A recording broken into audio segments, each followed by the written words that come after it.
ముఖ్యంగా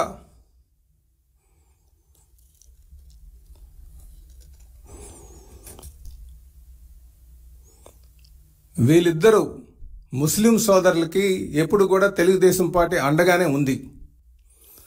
గడిచిన 5 సంవత్సరాలుగా ముస్లిం సోదరులపైన ఎక్కువగా హత్యలు జరిగావంటే అది వైసీపీ పాలన జరిగిందన్న సంగతి మరి అందరూ తెలిసినటువంటి విషయమే. అలాగే ముఖ్యంగా చెప్పాలంటే ఆయన నంద్యాలలో ఉన్నటువంటి కుటుంబ సమేతంగా మరి ఆయన ప్రాణం అబ్దుల్ సలాం గారు అన్న వ్యక్తి కుటుంబ సమేతంగా వైసీపీ నాయకులు చేసినటువంటి దౌర్జన్యాల వల్ల వాళ్ళు కుటుంబ సమేతంగా వాళ్ళు ఆత్మహత్య చేసుకున్నటువంటి పరిస్థితి. కనుక మేము ఒకటే తెలియజేస్తున్నాం, తెలుగుదేశం పార్టీ ఎప్పుడు కూడా ముస్లిం సోదరులకి అండగా ఉన్నటువంటి పరిస్థితిలో ఉన్నది. వాళ్ళకి రాజకీయంగా బలోపేతం చేయడం కానీ వాళ్ళ సంక్షేమం చేయడం కానీ తెలుగుదేశం పార్టీతోనే సాధ్యపడుతుందన్న సంగతి అందరూ కూడా గమనిస్తున్నారు. ఈరోజు జగన్మోహన్ రెడ్డి గారు కేవలం ఆయన ఉనికిని కాపాడుకోవడానికి శవ రాజకీయాలు చేస్తున్నారు. అంతేగాని ఇదేది ప్రజలకి నమ్మబుచ్చడానికి ట్రై చేస్తున్నారు. కనుక మేము తెలియజేసేది ఒకటే, ఎప్పుడు కూడా తెలుగుదేశం పార్టీ ఏ హత్య రాజకీయాలు ఉండదన్న సంగతి మేము తెలియజేస్తూ, అలాగే భవిష్యత్తులో కూడా మేము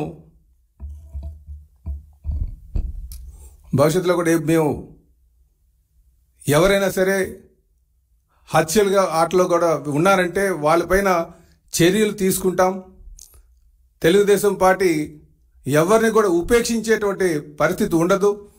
వారిని ఎవరైనా దాంట్లో ఉన్నవారైతే, ఎవరైనా ఏ పార్టీకి సంబంధించినటువంటి వారైనా సరే వారి మీద కఠినంగా వ్యవహరించేటువంటి పరిస్థితి ఉంటుందని కూడా ఈ సందర్భంగా తెలియజేస్తూ, ముఖ్యంగా ఇప్పటికైనా జగన్మోహన్ రెడ్డి గారు ఒక నిర్మాణాత్మకమైనటువంటి పాత్ర పోషించాలి.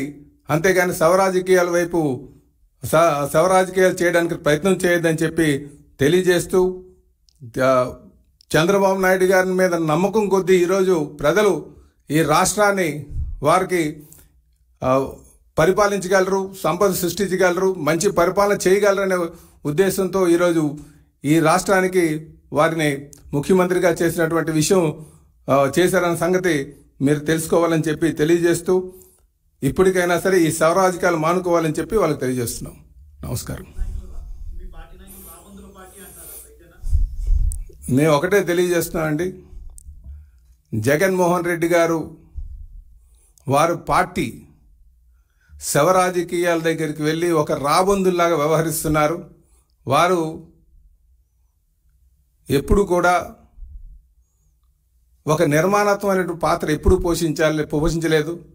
ఎక్కడైనా హత్య జరిగింది అంటే అది వ్యక్తిగత కక్షలతో జరిగినటువంటి హత్య అయినా సరే అది తెలుగుదేశం పార్టీ మీద రుద్రానికే ప్రయత్నం చేస్తున్నారు తప్ప ఒక రాబందుల్లాగా ఒక రాజకీయ ఉన్మాదిలాగా ఉన్నది ఎవరైనా ఉన్నారంటే అది జగన్మోహన్ రెడ్డి అని చెప్పి వాళ్ళ పార్టీ కార్యకర్తలు అని చెప్పి ఈ సందర్భంగా తెలియజేస్తున్నాం.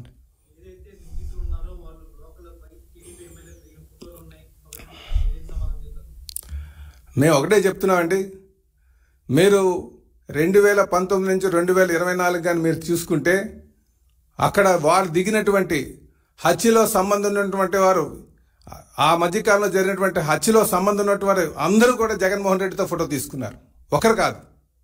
కనుక రాజకీయ నాయకులుగా వచ్చి ఫోటో తీసుకున్నటువంటి సందర్భాలు చాలా ఉంటాయి. వీళ్ళేమైనా చర్యలు తీసుకున్నారా? ఇప్పుడు మేము చెప్పాము, చాలా సందర్భంలో జగన్మోహన్ రెడ్డి గారితో తీసుకున్నటువంటి ఫోటోలు ఉన్నాయి. వాళ్ళందరి మీద ఎటువంటి చర్యలు కూడా తీసుకోలేదని చెప్పి తెలియజేస్తున్నాం. మేము ఒకటే చెప్తున్నాం, ఎవరైనా సరే ఈ హత్యా రాజకీయాలతో సంబంధం ఉన్నటువంటి వారిని ఖచ్చితంగా మేము వారిపై కఠినమైన చర్యలు తీసుకుంటామని చెప్పి తెలియజేస్తున్నాం.